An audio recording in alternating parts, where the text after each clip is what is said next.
Halo semuanya, selamat datang di Nusantara Wakaf Ilmu.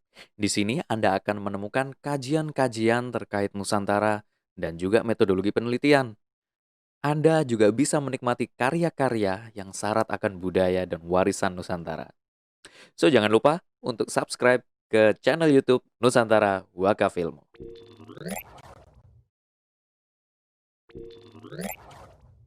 Baiklah, izinkan saya untuk memperkenalkan diri terlebih dahulu. Nama saya Rajih Araki. Saya berasal dari Malang, Jawa Timur, Indonesia. Saat ini sedang studi di Center for Policy Research and International Studies, University Science Malaysia, USM, Penang. Lebih tepatnya, saya studi master di sosiologi ya. Jurusannya sosiologi di Saint USM. So, sekarang masih proses belajar mengenai metodologi penelitian dan juga mengenai kajian-kajian sosiologis. Saya mohon doanya biar kuliah saya lancar. Pada kesempatan kali ini, saya ingin berbagi kepada Anda mengenai salah satu software yang menjadi alat bantu para peneliti di seluruh dunia dalam menjalankan penelitian kualitatif mereka, khususnya dalam proses analisa data kualitatif. Karena kita tahu data kualitatif itu sangat banyak, complicated, sifatnya deskripsi, dan tentu akan sangat diperlukan ketelitian, perlu tenaga dan juga waktu. Dengan adanya software ini, tenaga dan waktu ini bisa dihemat. Keren nggak tuh? Nama softwarenya adalah Atlas TI. Atlas TI ini software yang sudah ada semenjak tahun 1993 dan saat ini sudah di versi 9. Bahkan dia juga ada mobile versionnya.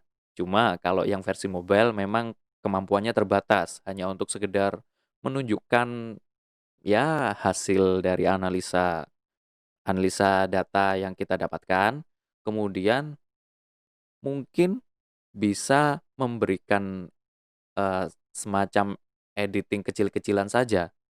Jadi kalau misalkan Anda ingin melakukan, benar-benar full ingin melakukan analisa data dari awal sampai akhir, lebih baik pakai yang versi desktop saja, gitu.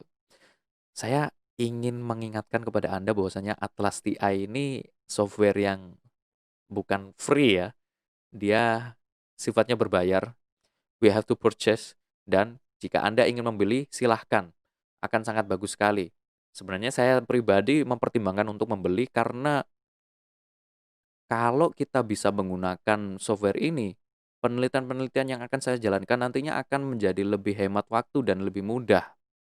Toh juga bisa digunakannya dalam waktu 2 tahun karena ada metode pembelian khusus untuk student. Sekali beli itu kurun waktu penggunaannya bisa sampai 2 tahun. Lumayan kan? Jadi bisa menghemat waktulah, nanti ketika kita melakukan penelitian kualitatif.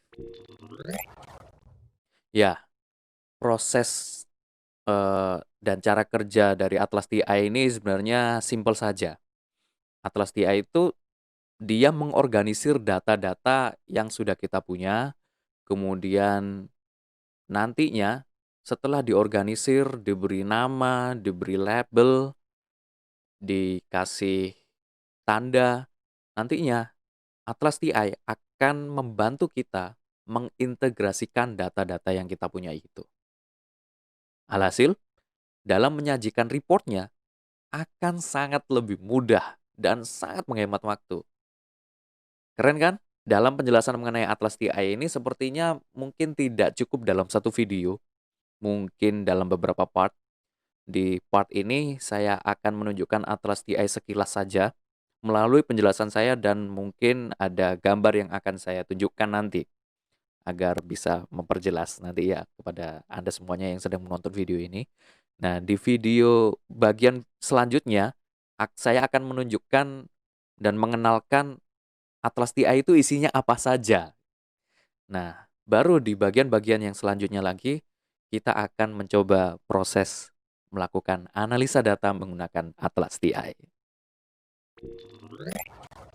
Well, kita perlu tahu, biar kita semakin yakin nih ya pakai Atlas TI. Tapi sebenarnya bebas saja Anda mau menggunakan Atlas TI atau tidak itu terserah. Karena itu hak para peneliti menggunakan software atau secara manual untuk melakukan analisa data, itu silahkan. Saya hanya sekedar menyampaikan saja bagaimana mudahnya, betapa mudahnya melakukan analisa data menggunakan Atlas TI. Berikut penelitian-penelitian yang bisa dilakukan dengan menggunakan Atlas TI.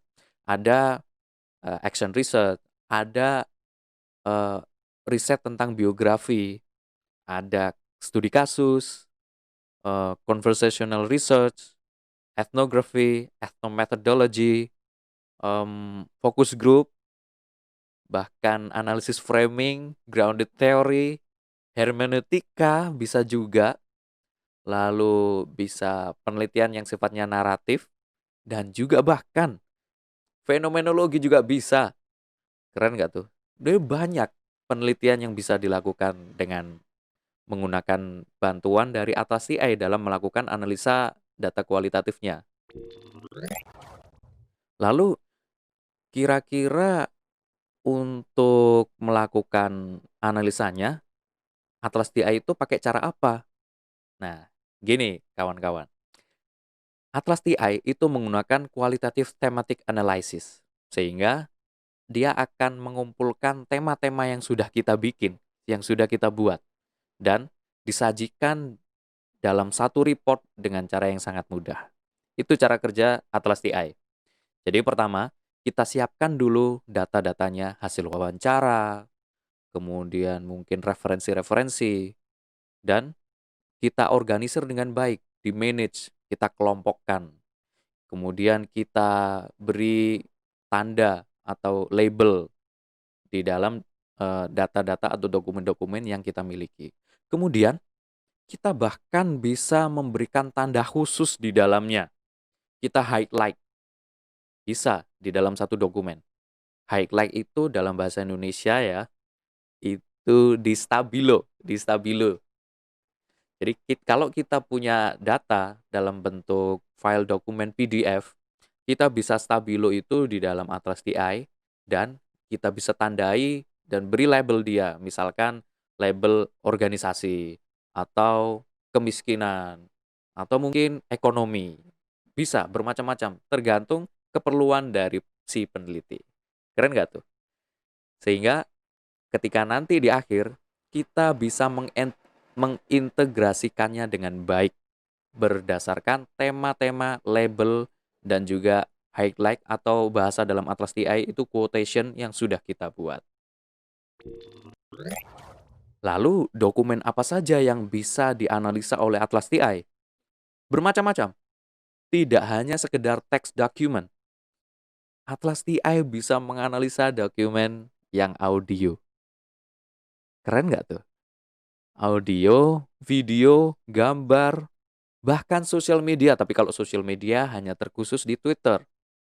Lalu catatan dari Evernote. Evernote ini software yang biasanya digunakan untuk catatan, sama seperti OneNote. Lalu bisa juga dokumen yang sifatnya map, peta, seperti lokasi Google Map itu bisa. File presentasi Anda di PowerPoint bisa juga, tapi dengan syarat harus dibuat PDF dulu. Begitu pula dengan file Microsoft Excel, harus dibuat file PDF dulu. Keren memang. Lalu ada juga memo. Memo ini catatan kecil kan. Nah, kalau misalkan nih di pertengahan Anda menemukan sesuatu yang perlu untuk dicatat, maka gunakan memo di Atlas TI. Karena memo di Atlas TI ini nanti akan bisa dikonversikan ke versi dokumen dan bisa dianalisis oleh Atlas TI. Keren nggak tuh? Hal sekecil apapun silahkan ditulis di dalamnya. Itu akan sangat membantu Anda dalam proses analisa data dan juga proses penelitian Anda. Nah, saya ingin menunjukkan eh, hasil dari pengorganisiran data yang saya jelaskan tadi. Seperti ini. Nah, ada banyak tema di sana. Ada reasons, children, child, time, love, parents, dan lain-lain. Nah, ini semuanya adalah hasil dari pelabelan quotation yang ada di data atau dokumen yang kita miliki yang sudah kita organisir. Nah, nantinya kalau sudah di-labelin seperti ini, kita jadi tahu, oh ternyata tema yang paling umum itu children, kemudian child, kemudian reasons. Kita jadi tahu seperti itu dengan mudah. Itulah fungsi dari Atlas TI dengan analisis tematik tadi yang sudah saya jelaskan. Seperti itu Atlas TI. Mudah kan? So, begitulah penjelasan singkat mengenai ya sedikit perkenalan lah Atlas TI itu seperti apa begitu.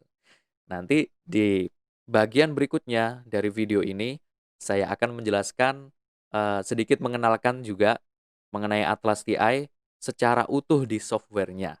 Sampai jumpa di part berikutnya ya.